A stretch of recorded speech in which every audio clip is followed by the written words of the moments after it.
ẹ káàbọ̀ sórí ìkànnì wa ẹ farabalẹ̀ fún adájọ́ bí o tó ṣọlẹ́gbẹ́ wa a máa play fún ẹ wo Lizzy Anjorin ló jáde sọ tó falaya tó tún pẹ́ẹ́pẹ́ẹ́ àṣírí nípa Rónkẹ́ Òṣòdì àti Lọ́lá Fádùrí ẹ wo kí ló fà á tí Lizzy Anjorin fi tú àwọn àṣírí tó le tó bá ẹ wo Lizzy Anjorin falaya pẹ́rẹ́pẹ́rẹ́ ẹ wo láìfọ̀pá pọ̀lọ̀pọ̀lọ̀ péjọ tó bá yẹ kígbà púpọ̀ rèé tẹ̀ dá àbùkù ni ẹ bá wa subscribe like comment kẹ́ share ẹ lè máa jẹ́ káfàní content yìí nígbàkúgbà lórí èkó ìtàbá fi létà ilé máa fi ṣọgbọ́n ìmọ̀ àti òye kẹ́mú sọ pé fídíò wọn àlẹ́ ìta máa play fi yàtọ̀ ọ̀pọ̀lọpọ̀ evidence tako wa lẹ́kùnrẹ́rẹ́ fídíò náà rèé ẹ̀ka sojú abẹ́kó.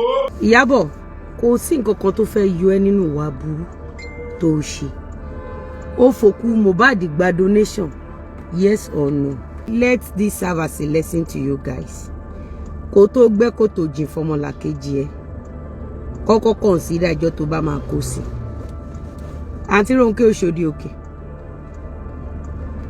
mo ti gbọ́ sáìdì tí mo fẹ́ gbọ́ ti Lọ́lá Fádùrí ó fi àìsàn DJ Splash ó fi gba donation yes or no nígbà tí mo ń pariwo who is the next victim àṣé Mr. Abuebe ló wà lórí tébù ẹ̀ it's okay nígbà tí mo gbọ́ ti Mr. Abuebe láàárọ̀ yìí mo pé ìtóbi Ọlọ́run ọba ṣẹ̀rí tẹ́dà bá ti wà láyé tó bá ń ṣe aburú gbogbo ẹ̀yin kan tẹ́ bá wò pé bí Ìyábọ̀ Òjó ṣe ń ṣaburú yẹn o àwọn tó ń ṣaburú fún laburú tọ́ sí tínú yín ń dùn tí Ìyábọ̀ Òjó bá máa dá aburú padà sí orí yín aburú títí yín á tún ju títí wa lọ by the time tọ́lọ́run bá yọ àwa Ọlọ́run sì máa fi ẹ̀yin sínú aburú yẹn ó rán mi létí mọ́mì kan wọ́n wà ní Canada wọ́n máa ń pe ìyá yẹn ní ìyá Abuebe ìyá yẹn àti Ìyábọ̀ Òjó báyìí ni wọ́n ìyá yẹn ni ìyá Mr. Abuebe àṣé Ìyábọ̀ Òjó allegedly ló wà lórí tébù Mr. Abuebe ẹ bá mi gbọ́ Ọlọ́run tóbi ẹ bá mi gbé Ọlọ́run ọba tóbi ẹ gbé Ọlọ́run ọba tóbi ẹ̀yin èèyàn lọ́jọ́ tí màmá yẹn tí wọ́n ta sí wa wọ́n gbèjà Ìyábọ̀ Òjó màámi ìyá kẹsẹ̀tì ìyá dáadáa wọ́n bá wa fún mọ́mì yẹn jẹ mọ́mì yẹn wá jáde wọ́n wá ní Lizzy kan láwọn ń bá wí o níwájú Ọlọ́run àtẹ̀yàn wàhálà ìyá yẹn ò buwari ṣùgbọ́n wa mọ̀ pọ́dọ̀ Ìyábọ̀ Òjó náà tòsí àwa dẹ̀ mọ̀ wípé gbogbo olóore gbogbo yín títí wọn ò bá bàjẹ́ Ìyábọ̀ Òjó ní padà lẹ́yìn gbogbo yín àwa mọ̀ ni ohun tó bá mú wọn ní ohun tó ṣe gúnugún tó wo kókó mórí ẹyin tó bá ṣàkàlà màgbò ó di dandan kó dópin ẹ̀rín tó ṣe bí òwe wájú ẹ̀yin àgbàlagbà I have seen a lot for very long time I kept quiet I did not say anything Ìyábọ̀ Òjó was doing the evil I saw my movie tó kọ̀ tẹ̀ sórí TikTok táwọn kan sọ pé kí Lizzy tó di wèrè kí Lizzy tó di kí náà pé kó tó dòṣà kó tó délé pé kókó ni wípé orúkọ tó bá wùn kẹ́ pè mí mo survive lọ́wọ́ Ìyábọ̀ Òjó and for that reason alone I am super happy pé ìtàn mi ò jẹ́ once upon a time in history film industry from film industry I become a super successful businesswoman.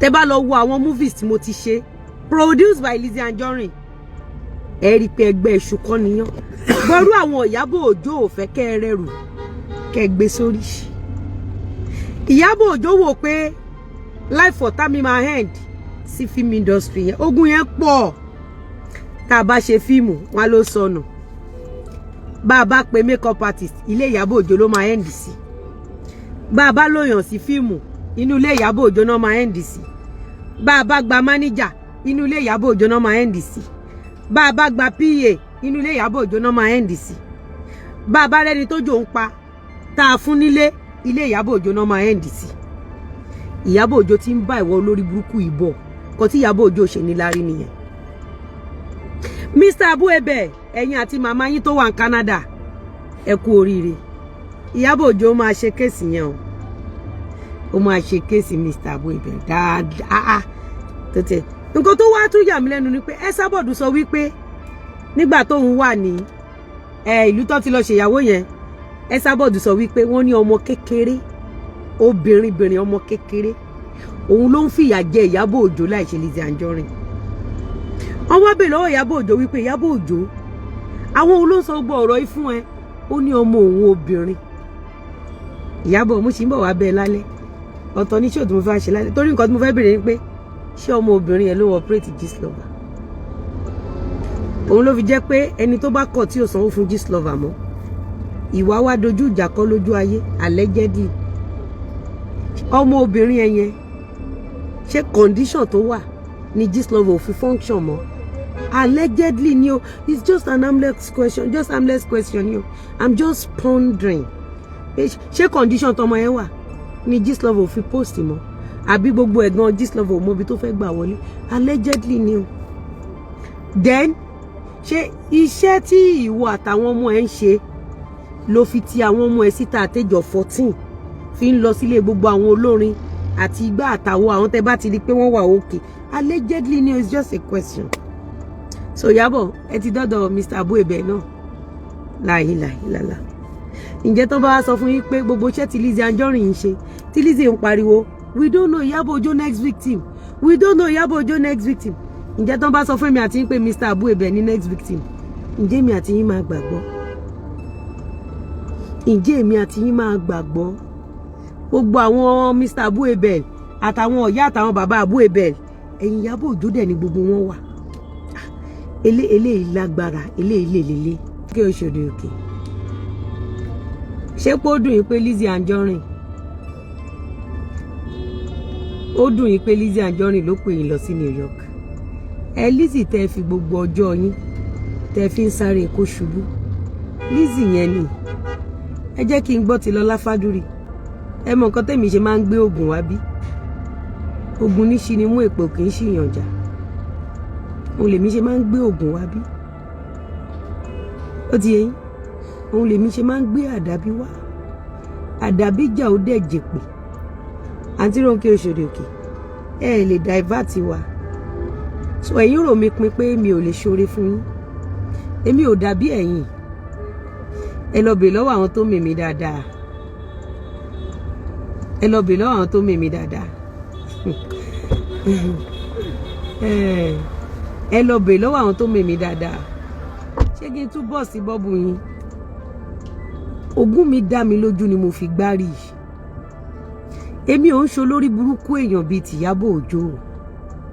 Olóríire èèyàn ni mí. Tẹ́ bá dẹ̀ wo ìgbésí ayé gbogbo wa dáadáa, ẹ rí pé gbogbo wa àti gbogbo wa ń wù.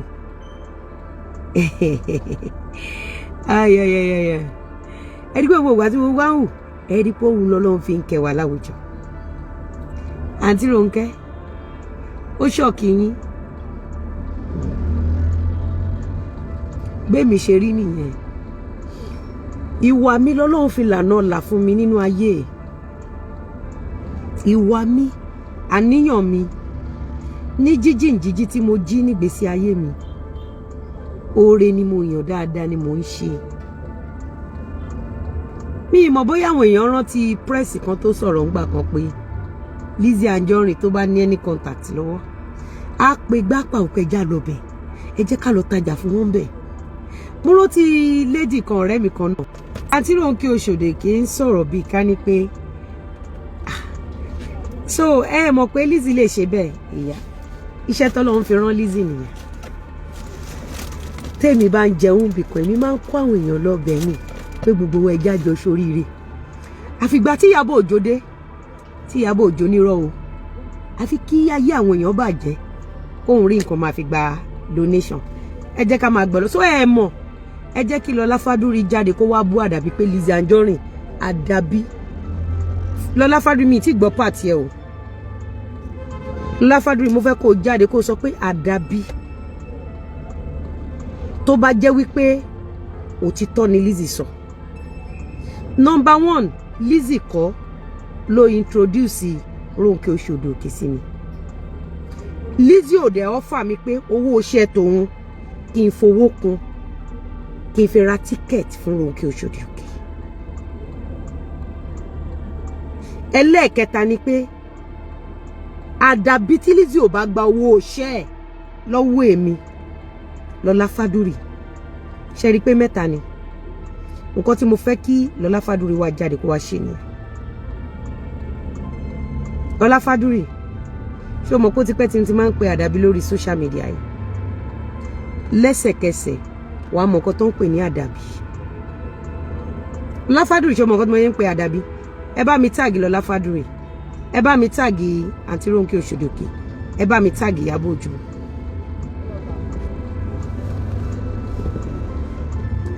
àwa ò ń ṣe olórí burúkú ẹ̀dá bí Ìyábọ̀ Òjó àti àwọn tó ń kó kiri tó máa ń ba ayé èèyàn jẹ́. Lọlá Fádùrì èmi challenge ẹni kò jáde kò ní wípé àdàbí tó bá jẹ́ pé Lizzy Anjorin ló introduce Ronke Oshodi Oke sí mi lórí sẹ́ẹ̀tì yẹn fún iṣẹ́ tó ṣe yẹn. Àdàbí tí Lizzy bá sọ wípé kí n fi owó kún owó iṣẹ́ òun kí n fi ra tíkẹ́ẹ̀tì fún Ronke Oshodi Oke. Àdàbí tí Lizzy Anjorin ò bá gba owó iṣẹ́ lọ́wọ́ mi. Mẹ́ta yẹn ó ti tó Lọlá Fádùrì mẹ́ta yẹn ti tó. Ọjọ́ pẹ́ aṣèré gbàgbé. Ìwọ Lọlá Fádùrì àsìkò ọ̀rẹ́ ò tí tó Yasin. Lọlá orí mi níbi tí wọ́n ti ń ba yé àwọn onítíátà wa jẹ́ tí mo dẹ̀ ń dúró pé kí tí wọ́n má bàjẹ́.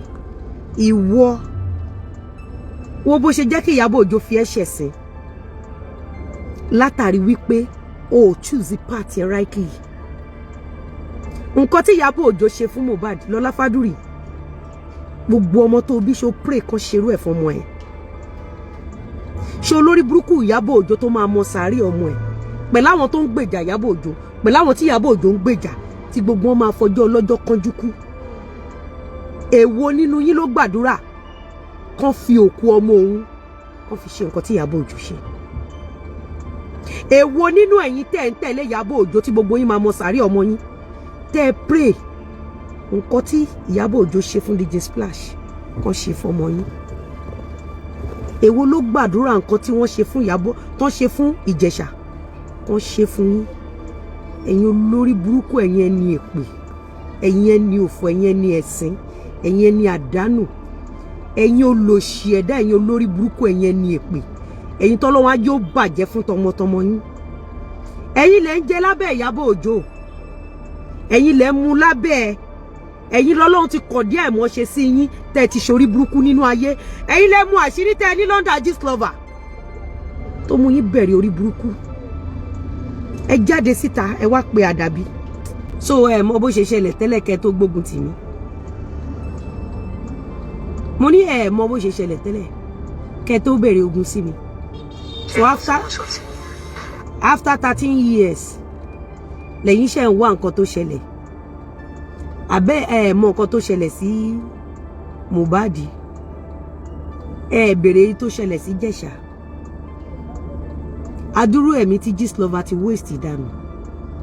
I mean Gistlover tí Ìyábọ̀ Òjó ní direct contact tán jọ ń pera wọn tí Ìyábọ̀ Òjó náà upload síbi allegedly. Ẹ̀yin ò ní interest nínú gbogbo ẹ̀mí tí Gistlover ti fi ṣòfò dànù ní 2025. N tẹ́ ní interest lé lórí ni wípé kó jáde kó wá sọ. I understand ẹ̀yin ò lè ṣerú ẹ̀ fọmọlàkejì yín.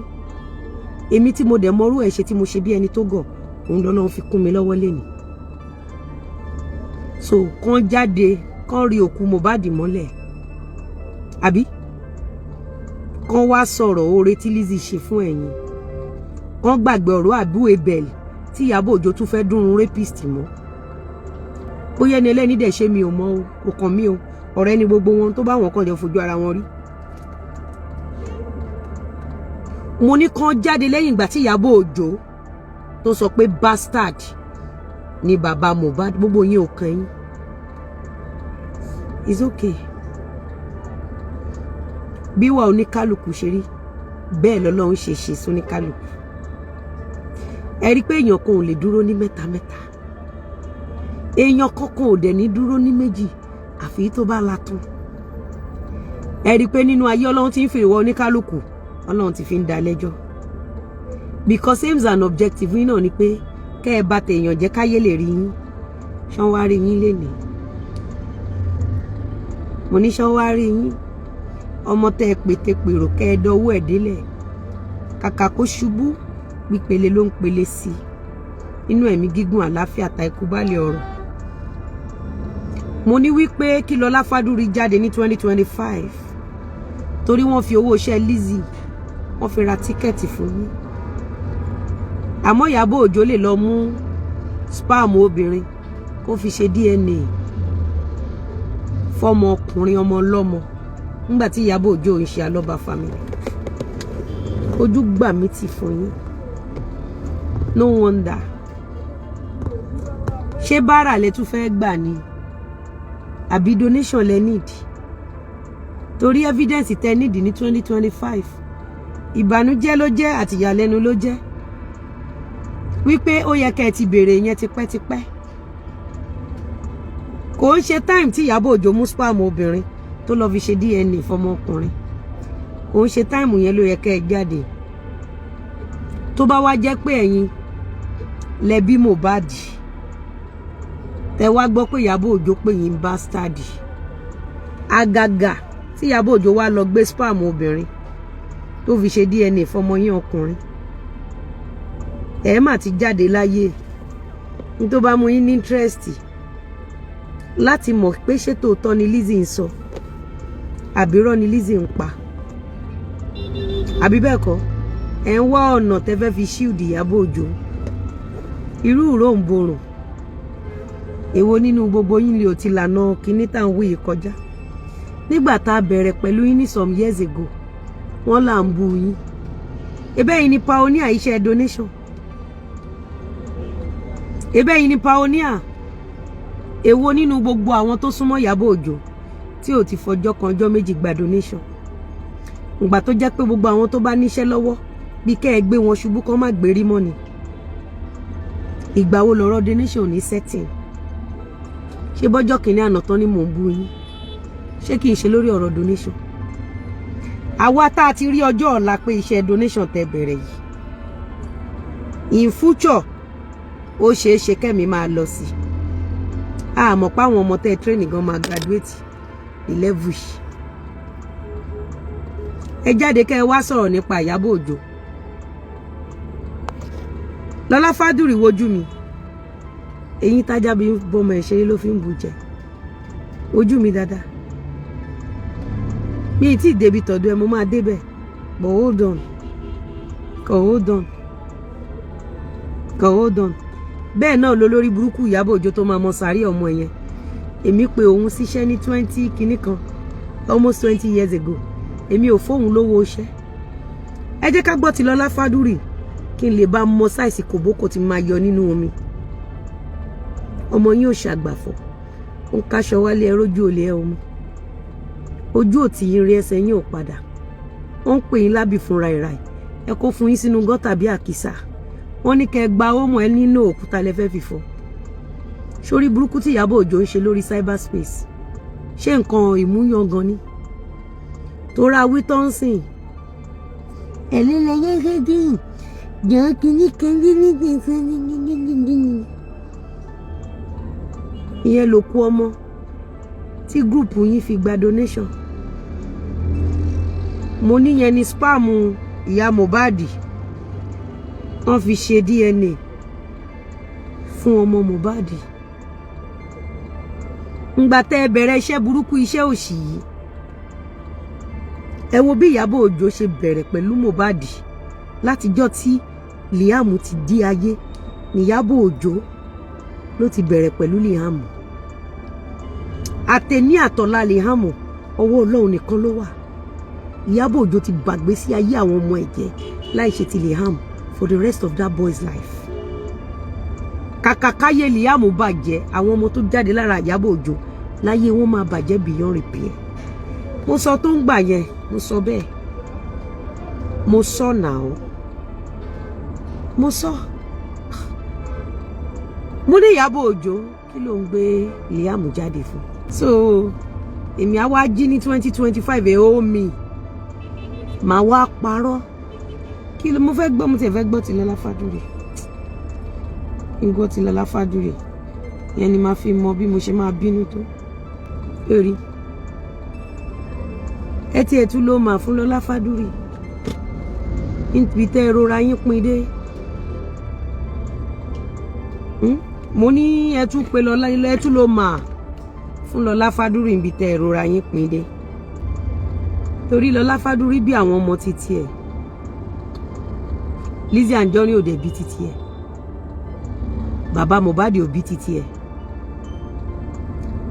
Naira Marley ò bí títí ẹ̀ a ní nǹkan tọ́lọ́run ṣe yín bó ṣe yín nìyẹn sẹ́ iṣẹ́ tí gbogbo yín yàn láàyò ń ṣiṣẹ́ gidi téèyàn bá ti ya àyàn Lizzy calm down Ìyábọ̀ Òjó wàá jẹ burúkú ìyá Ìyábọ̀ sórí gbogbo géèmù yẹn ó ti ń gba tipẹ́ ẹ̀ǹdì ẹ̀ lélẹ̀ Ìyábọ̀ Òjó ẹ̀ǹdì ẹ̀ òun lélẹ̀ inú mi dẹ̀ dùn kò séèyàn kan tó mọ̀ tí ò ṣubú Sunday Gistlover very dark man the video you did this morning may Almighty Allah bless you okú ọmọ ní ṣe thank you very dark man thank you aṣọ máa kan Mr. Abuebe náà aṣọ máa kan Mr. Abuebe me I am happy guys you don't know how happy I am èmi nínú mi dùn jù ẹ má gbàgbé pé Lọlá Fádúrè ò dá mi lóhùn dọ́là ibẹ̀ lẹ ti máa rí conspiracy wọn Lọlá Fádúrè kí ló mú ẹ tó ò ṣe dá mi lóhùn Lọlá Fádúrè kí ló mú ẹ tí wo ò ṣe dá mi lóhùn kí ló dé that means wípé ẹ ti jọ pa ẹ ti jọ kún ẹ̀wọ̀n nǹkan tẹ́ fẹ́ fi save orí Ìyábọ̀ Òjó tó ti burú tọmọtọmọ ẹ̀ gbàgbé Lọlá for the fact that you did not reply me and you replied Ronke Oshodi okay we regard it as conspiracy tó bá dẹ̀ dá ẹ lójú mi tí gbọ́ side ẹ o Lọlá jáde síta kó búra ẹ forget pé bóyá iṣẹ́ rí àti Ìyábọ̀ Òjó àtàwọn tó wà pẹ̀lú ẹ̀ it is not Alábàòsí they are all destroyers ibi aburú náà ti ń jẹun ibi aburú Lọlá Fádúrè I expect you to reply ó ti gbàgbé mo wá rán ẹ létí Lọlá Fádúrè ìwọ ti gbàgbé kó tó bẹ́ wàta àbí ìwọ náà fẹ́ gbọ́wọ́ lọ́dọ̀ Ìyábọ̀ Òjó títí ẹ ti tán táyé ẹ ti bàjẹ́ Lọlá you are a liar mi ò ní kàn dá owó sí méjì Lọlá èmi ni mo sọ fún ẹ pé kó o pe Ronke Oshodi òkè Ronke Lọlá má fi nù mí mo mọ̀ jẹ Lọlá má fi nù mí mo mọ̀ jẹ ohun tí mo sọ kọ́ ló sọ jẹ́ kí n sọ fún ẹ bí mo ṣe sọ ilẹ̀kùn yẹn ò tì ìwọ súnmọ́ bí má parọ́ Lọlá èmi ni mo sọ fún ẹ pé Ronke Oshodi òkè wà lọ́dọ̀ bọ̀dá Ṣọlá Ọláníyàn pò wá bímọ mo ní kí ló dé tó ò ṣe lo Ronke Oshodi òkè Lọlá Fádúrè ó ní o ò fẹ́ drama àwọn onítíátà mo wá ní no eléyìí ò kì í ṣọ̀rọ̀ drama mo ní she's here doing nothing ó ní but ó ń tọmọ lọ́wọ́ Lọlá tí n bá parọ́ ìtàgé á dá láàrin èmi àti ẹ àdàbí tí ò bá kí ń ṣe èmi ni mo introduce Ronke Oshodi òkè fún ẹ Lọlá àdàbí tó ò bá máa dá mi lóhùn pẹ̀lú bí mo ṣe ń sọ yìí Lọlá àdàbí jà ó jèpè Lọlá mo wá romance ẹ títí o ní enough capital fún iṣẹ́ yẹn mo wá ní Lọlá owó tó yẹ kó o san fún mi mo ní fowó kun kó o fi ra ticket fún Ronke Oṣòdì-Òkè. Lọ́lá ó dẹ̀ sọ ní Lizzy kí ló sọ mo ní Lọ́lá owó tó yẹ kó o fún mi fowó kun kó o fi ra tíkẹ́ẹ̀tì fún Ronke Oṣòdì-Òkè. Mo ní at least tí ó bá rí bi jáde lọ àrè àtúnyá gágá ó ní bébí ọwọ́ ẹ̀ ń kọ́. Mo ní don't worry we are together I will take care of the baby. Lọ́lá Fádúrì jáde kó o ṣe àdàbí pé ọ̀rọ̀ tí Lizzy sọ yẹn o àdàbí tí Lizzy bá sọ bẹ́ẹ̀.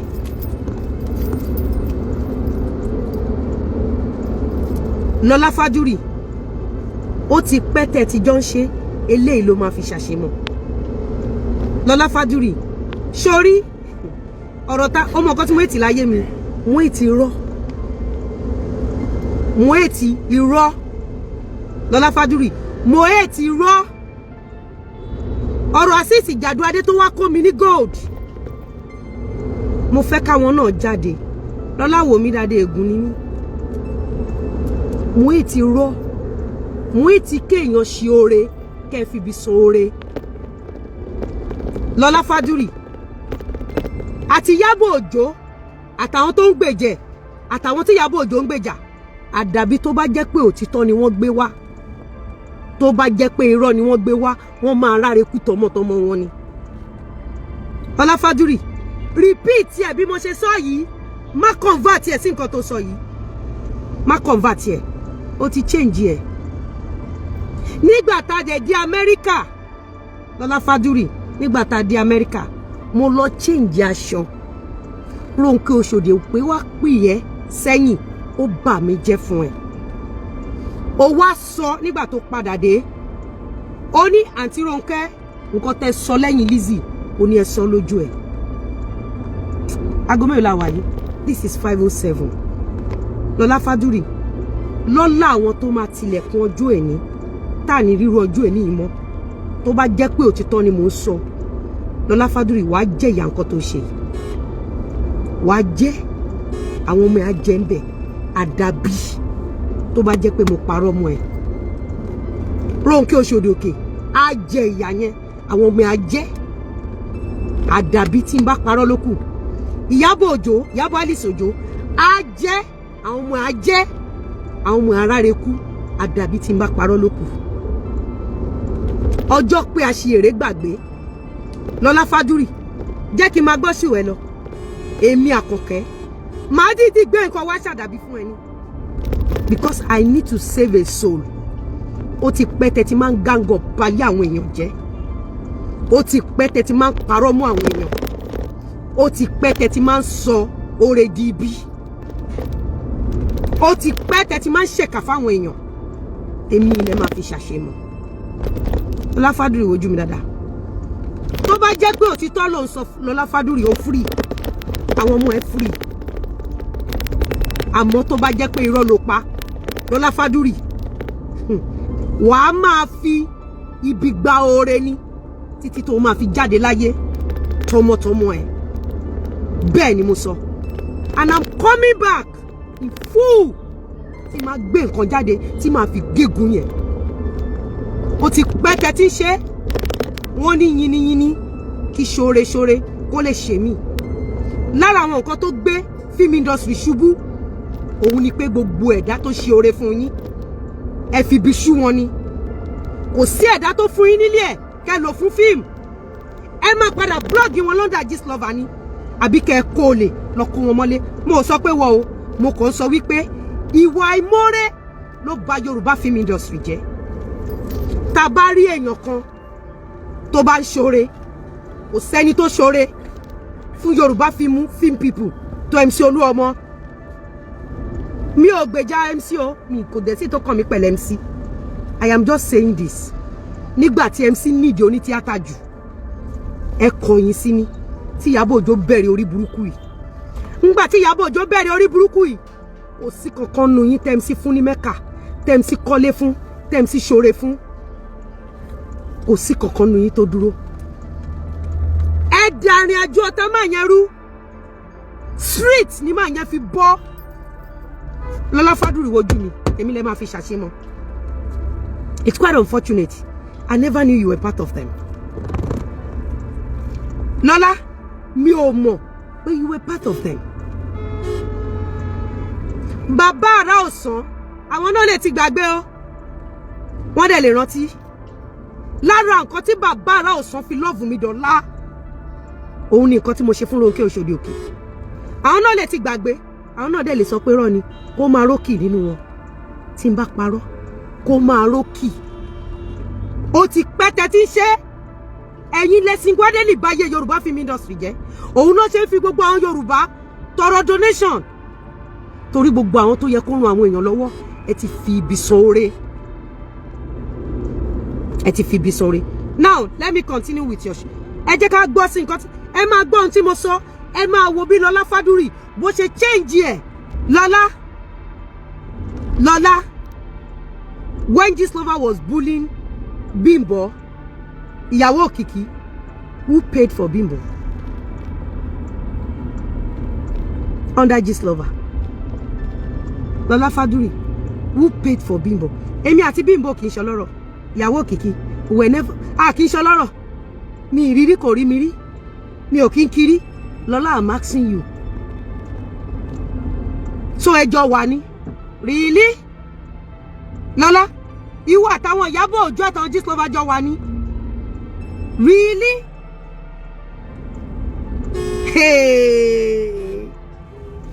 kò kí ń ṣe ìyàwó kí lórúkọ ẹnìkan o ìyàwó Kíkẹ́ Fọláyọ̀ Mercy Aigbe I paid Gistlover Títí mọ́ Mercy Aigbe I paid Gistlover for all of them one by one Lọlá Fádúrì ó máa sọ yẹn nípa Lizzy pé ká má parọ́ o Lizzy ò kí ń ríbi tó ti ń bá yá àwọn colleagues ẹ̀ jẹ́ o Lizzy can go to any length to help her colleagues ó máa sọ bẹ́ẹ̀ àdàbí ò kí ń ṣèpè o Lọlá wo mò ń bọ̀ ó lè jóru èmi ni àbóru ọ̀la ó dẹ̀ lè jẹ́nu kàsẹ̀ ni màá wá fi ṣàdàbí I paid for gbogbo àwọn celebrity tẹ́ wọ̀ yìí gbogbo wọn tó di ọ̀tá mi yìí Ìyábọ̀ Òjó mọ nǹkan tó ń ṣe Ìyábọ̀ Òjó mọ nǹkan tó ń ṣe as a matter of fact ibẹ̀ ni Ìyábọ̀ Òjó ti mọ̀ pé eléyìí láàánú Ìyábọ̀ Òjó kí ló wá kó ṣe nínú estate mi Ìyábọ̀ Òjó mọ̀ pé eléyìí ni Lizzy root fún eléyìí ni Lizzy root fún eléyìí ni Lizzy root fún Lọlá Fádúrì jáde kó sọ pé o ò ní receipt lọ́wọ́ how I paid to save my colleagues from hand of Gistlover jáde kó wá búra ẹ̀ ìwọ yìí Lọlá kò sí kankan nínú wọn mo lẹ́nu ọ̀rọ̀ lórí wọn mo ṣe máa ń wò wọ́n ẹ continue ẹ máa ṣe orí burúkú yín tọ́lọ́wọ́n bá ti ń fi ìwà tèmi gbé mi ga I'm fine mo ṣe máa ń wò wọ́n àti Mercy o àti gbogbo wọn o mo ṣe máa wo gbogbo wọn ẹ bẹ̀rẹ̀ mo máa wo gbogbo wọn báyìí Lọlá Fádúrì yìí mọ̀ Lọlá ọjọ́ kan ṣé Lọlá gan kan ló pè mí pé kí ló fàjà bí nǹkan kan àbí mi gan mo ti ń ta sí máa lọ chẹ́ẹ̀kì chat wa Lọlá Fádúrì máa lọ chẹ́ẹ̀kì chat èmi àti ẹ̀ mo ń sọ fún Lọlá mo ní Lọlá tí Gistlover bá continue pẹ̀lú Bimbo ó ní kí ló ń bí mi nínú mo ní why tí Gistlover ṣe máa blog ọmọ Bimbo mo ní Gistlover lè blog mi kó blog Bimbo mo ní but blogging ọmọ tí Bimbo bí ibẹ̀lẹ̀ tí máa mọ̀ pé Gistlover àti Ìyábọ̀ Òjó ló kọ́kọ́ máa attack ọmọ lọ́mọ Lọlá Fádúrì jẹ́ kí n lọ wo chat èmi àti ẹ̀. Lọlá rántí ìgbà tọ́rọ̀ yìí ṣẹlẹ̀ initially Lọlá rántí ìgbà tí ọ̀rọ̀ yìí ṣẹlẹ̀ initially má rántí last year Lọlá Fádúrì èmi tún sọ fún ẹ pé tó bá jẹ́ irọ́ ni Lọlá Fádúrì jáde wípé Lizzy Anjorin kọ́ ló introduce Ronke Oṣòdì Òkè sí ẹ pé Lizzy Anjorin kò gbowó iṣẹ́ lọ́wọ́ ẹ di ọ̀la pé Lizzy Anjorin kò ọ́dà ẹ pé kó o fi owó kún owó òun kún owó lọ́wọ́ ẹ kó fi ra ticket fún Ronke Oṣòdì Òkè Lọlá Fádúrì jáde Lọlá lọ́wọ́lọ́wọ́ báyìí I'm hotter than fire mo di òtítọ́ mú ẹrù mi ni mo di òtítọ́ mú ẹrù mi Lọlá ibi tí n bá ti ṣe àbòsí anybody fún ẹ má bò mí gbé jáde ṣé ṣẹ́rí olórí burúkú Ìyábọ̀ Òjó tó máa mọ sàárè ọmọ ẹ̀ yẹn Ìyábọ̀ Òjó is wàá jẹ́ ìyàkú lọ́wọ́ tèmi.